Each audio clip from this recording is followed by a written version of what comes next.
Alright, welcome to my talk-through guide on the easiest way to complete the Unorthodox Zamorak achievement. There are 6 challenges to complete in this achievement, but I would highly recommend pairing this with the other Grandmaster task called Can't Touch This 3, where you can't get a single spec at 750% enrage or higher. 2 of the Unorthodox challenges are based around getting special attacks and would be quite difficult to deal with, so instead, we've got a nice easy rotation that will let us skip every single special mechanic. That'll complete the Unorthodox feat, complete that extra bonus master task, and save the bulk of the challenge for phase 7 in this kill. So let's quickly look at the challenges, then we'll go through the actual kill. First off, the 2 challenges related to specs are called Stunlocked and Welcome to Gillinor. It's cooler here. The first one requires you not to stun Zamorak during the Infernal Tomb or the Decimate special attacks, and you would have to tank the full damage of the subsequent Big Blast attack.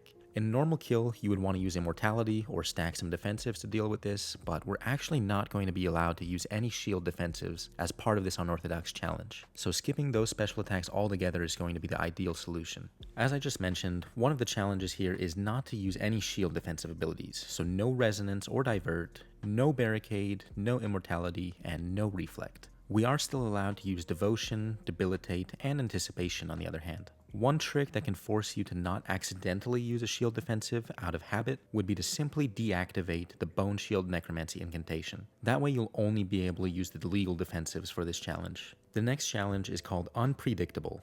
We'll just have to do a wacky pad order for phases 1 through 6. Nothing particularly special to worry about. And lastly, the 2 phase 7 challenges are to kill one of the wrong edicts without dying and leave the demons alive. I've seen some players make good use of the Entangle spell to trap demons, but they can easily be kited around the room while killing the boss, so that's what I'll opt to do. Let's look at the full kill now.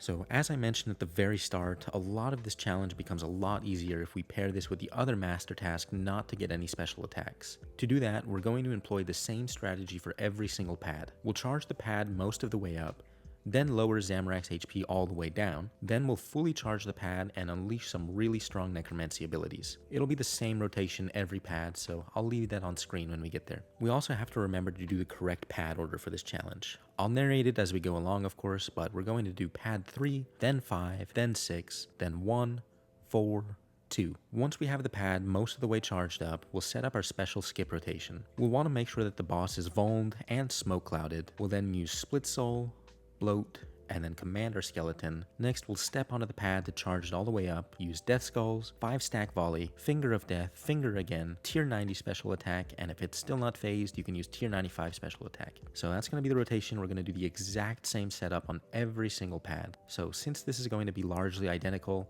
I'll fast forward through a lot of this P1 to 6. Just gotta remember that pad order. After pad 3, we're gonna move on to pad 5. We'll lower Zammy's HP, set up our rotation by getting 5 souls, 12 necrosis, smoke cloud and vuln the boss, then use bloat, skeleton, then use split soul, bloat, skeleton, step on the pad, skulls, finger, weapon spec. Nice and easy. Since we've charged pad 5 early, the only mechanical thing you'll have to worry about are these hazards on each pad. You'll want to use Anticipate and Pray Magic before stepping on any of these pads for the rest of the fight. You can use Devotion as well if you want to take no damage from these. Just make sure that you're not accidentally using a shield defensive like Reflect or Resonance. The majority of this Unorthodox kill is actually going to be very easy for the first 6 phases here, but it is pretty slow. That's fine though, slow and steady is going to win this race. After pad 6, we'll go all the way across the arena and do the exact same thing on pad 1. Next up is pad 4, and lastly pad 2. Pad 2 might actually be a little bit easier since your death mark will trigger and you'll have even more leeway to skip the special attacks. So assuming you've made it this far, we've completed 3 out of 6 of the Unorthodox feats, and we'll even get a bonus master task for skipping specs at 500% or higher. Now for phase 7, we have a couple of objectives here. We must continue to avoid using shield defensives, we must leave the demons alive, and we'll have to kill the wrong rune one time. I'm going to do a 2 cycle in this kill, but if you wanted to attempt a 1 cycle and kill a wrong rune first, make sure that you're kiting the demon and use Disruption Shield to block that hit. Although I recommend the 2 cycle, as you can then use Disruption Shield to block Zamorak's world-ending attack and have Disruption Shield come back off of cooldown to kill a wrong rune. So here in my kill, I'll ignore the demon altogether. I have seen some players entangle him, which is a great strategy, but you'll see that it's not a hard requirement either. I'll use Vulnerability, Deathmark, and Smoke Cloud on Zamorak, then focus on killing my first 2 runes. I am going to have to take a lot of damage here and try and dish out some damage on Zamorak as well, so I'll use Devotion with Prey melee, Debilitate on Zamorak, and Vitality Potion for that first big melee hit. All the while, I'm just trying to use some Necrosis abilities, a big volley of souls, and I also got off a tier 90 spec. That did a reasonable amount of damage to Zamorak. I brought him down to 75k HP, so as long as I can live through this second cycle, killing him will be very easy, as Deathmark will trigger at that last 30k. Now to survive this world-ending attack, honestly having a Sign of Life is a great option here. You could also try and use Debilitate again on Zamorak, or make use of Shield Dome to reduce the damage by 50%. Normally you'd want to use Immortality to deal with this, but again, that ability is off limits for the purposes of this unorthodox kill. I did not manage to get off Debilitate in my kill. I did use Shield Dome, and I did Sign. It's not the most beautiful gameplay out there, but if it works, it works. You might also want to consider using a Ring of Death for this portion. So again, not the most beautiful gameplay, but this is what signs are made for. Now that I've survived that, I can take my time kiting these 2 demons around the room, but kiting them isn't too big a problem either. While you're kiting, you're safe to soul split on Zamorak and build back some HP that way. Now that we're in the second cycle, we'll also want to kill one of the incorrect runes. I do that while kiting my demons, and ideally you'd use Disruption Shield to block that hit, but as you can see here, since I'm full HP and I have a Hellhound familiar with me, I'll survive it just fine.